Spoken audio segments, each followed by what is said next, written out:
Muy buenas noches, mi grupo pertenece al programa de tecnología en radiología e imágenes diagnósticas.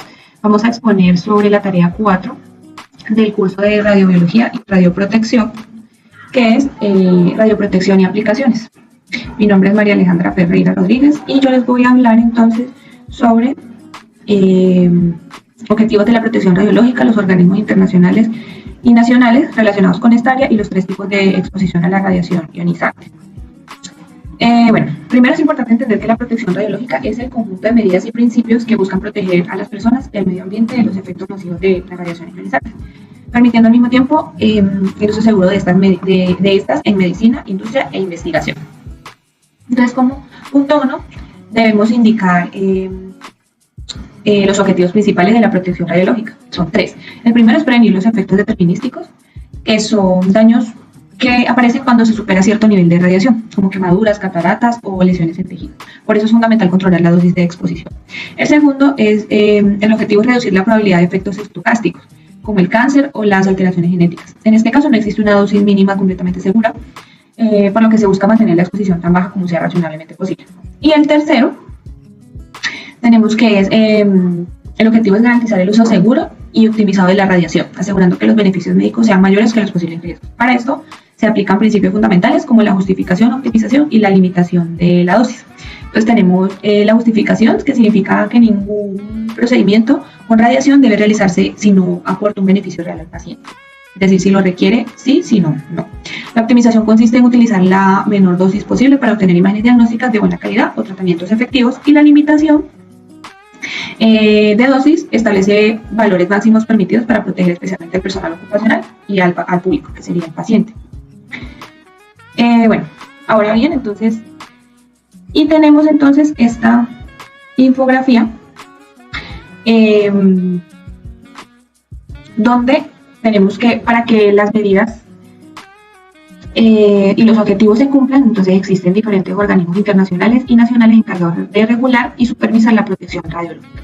Entonces tenemos que, entre los organismos internacionales encontramos primero a la ICRP, que es más o menos en inglés International Commission on Radiological Protection, la cual establece recomendaciones y principios fundamentales de protección radiológica utilizados a nivel mundial. También está la International Atomic Energy Agency, o IEA, conocida también así, que promueve el uso seguro de la energía nuclear y desarrolla normas internacionales de seguridad radiológica.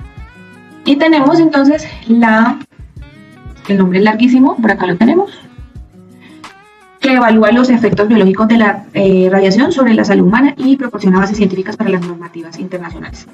También tenemos por acá abajito, es Organización Mundial de la Salud, que apoya políticas relacionadas con la seguridad radiológica y la salud pública.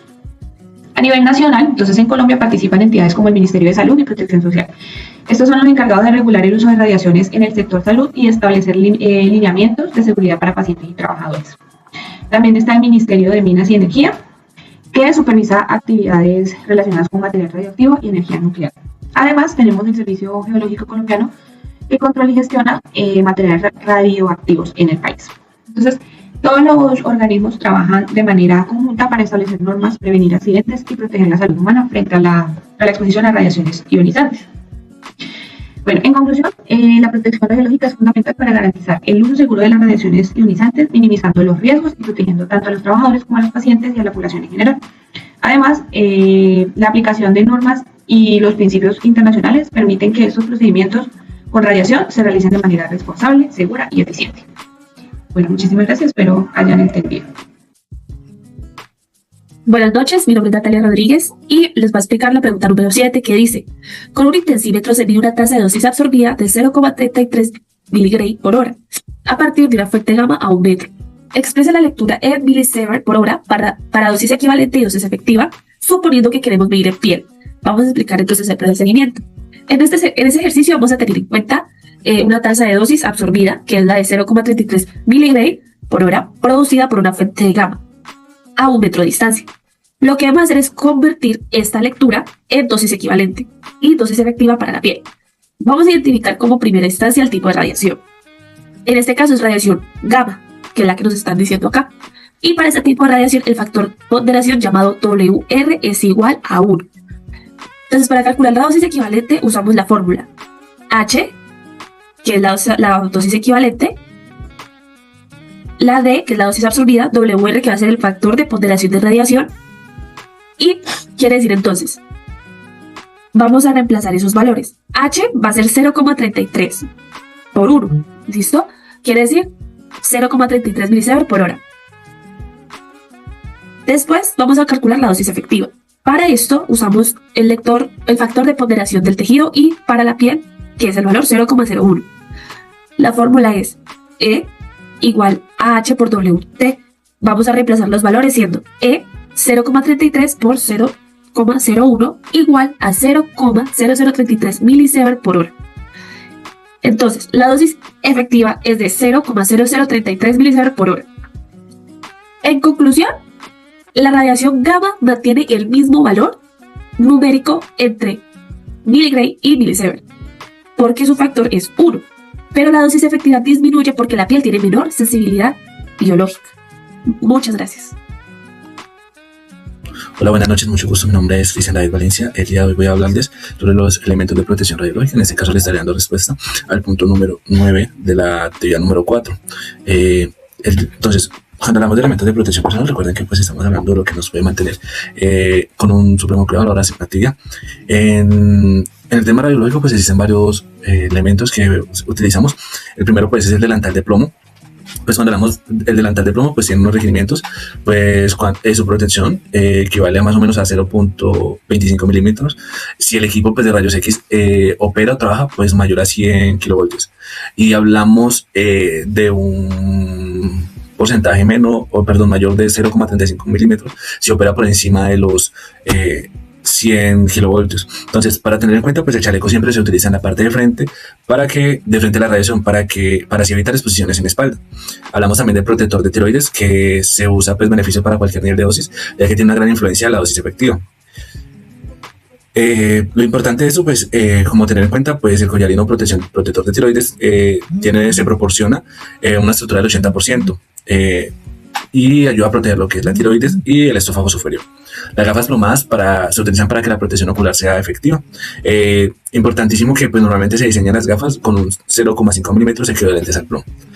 También hay algo que ayuda y es el dosímetro personal. En los servicios de alta carga de trabajo pues cae la posibilidad de usar hasta 2 tipos de dosímetros. La mayoría pues lo utilizan por encima del delantal y otros lo utilizan en la tema de la cadera. Dos puntos que pues no son muy comunes pero también hacen parte de los elementos es el gorro plomado, que ese pues nos ayuda a ajustar firmemente sobre la cabeza para cubrir la mayor parte posible del cuero cabelludo para los temas de las rayos X.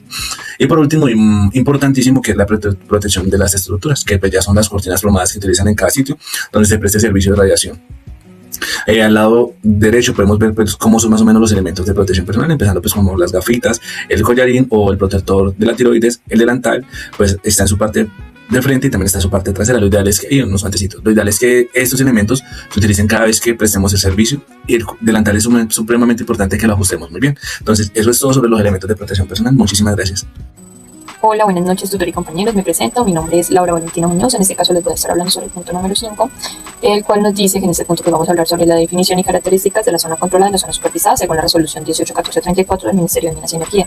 Bueno, primero que todo, la zona controlada es un área donde existe mayor posibilidad de exposición a la radiación ionizante, por lo que pues, se debe aplicar medidas estrictas de protección radiológica para proteger al personal y evitar pues así la contaminación. Esto, entre sus principales características encontramos lo que es el acceso, que es restringido únicamente autorizado, se debe contar con señalización visible con el símbolo de radiación ionizante, puede requerirse pues el uso obligatorio de elementos de protección personal, se realizan monitoreos constantes radiológicos periódicos y pues existen procedimientos estrictos de seguridad.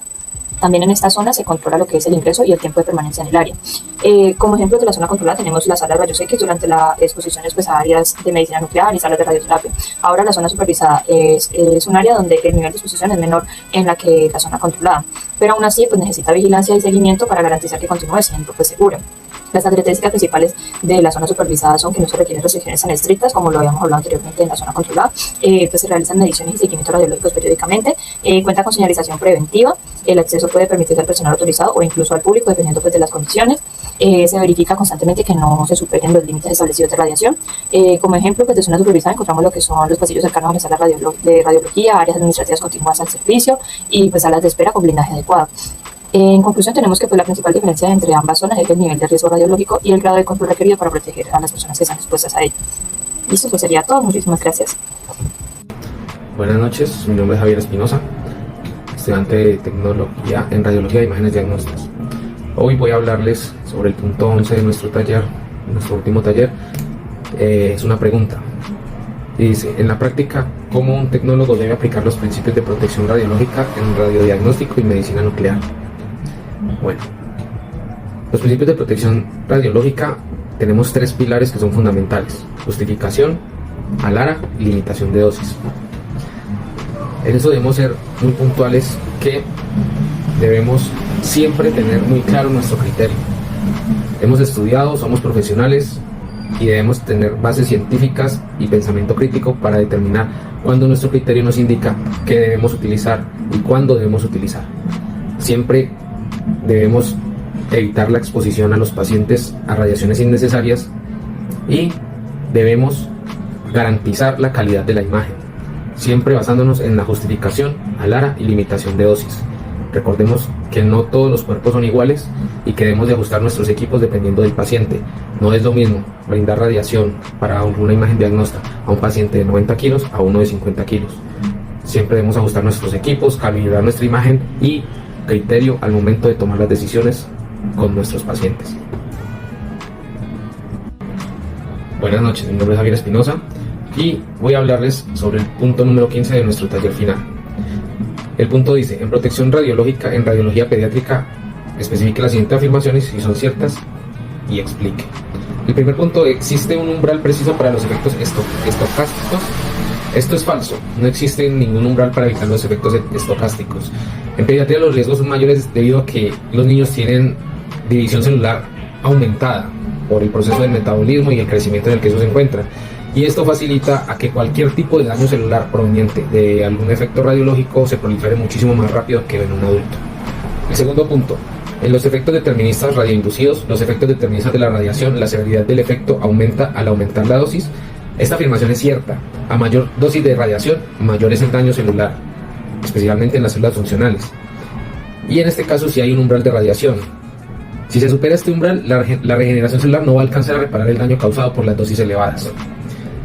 Nuestro tercer punto dice, el riesgo de radiación en niños es 2 a 3 veces menor que en los adultos de más de 45 años.